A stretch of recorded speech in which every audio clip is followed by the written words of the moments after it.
Яа тэгээд би Англид хөл тавьсан юм да. Стамбулээс Манчестер хүртэл 4 цаг нисдэг юм байна. Европчны өстө зайтай газар нь тариа ногоо тарьчихсан. Заяа газар нь битүү мод ногоорсон газар байдаг юм байна. Шалган дээр пассворд шалгаал оруулчих чинь. Өөр юм шалгадаг юм байна. Ачаануудаа цуглуулж аваад гарлаа. Бүдгэр бүрсгэр тэнгэрт бороо шивээд агаар нь сэрүүхэн чиглэг.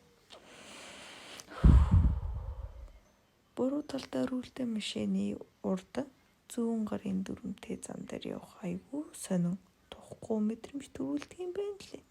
Замын тэмдэглэгээ, замын гэрэл, жолооч нарын соёл нэтер бол тултсан газар байна өө.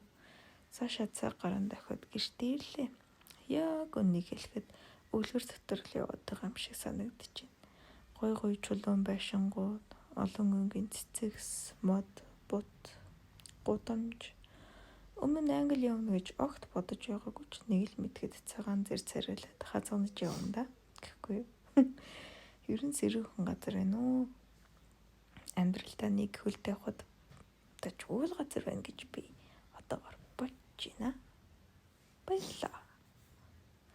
Дараагийн бичлэгээр дараагийн өдрүүдэд юу тохиолдсныг хуваалцъя.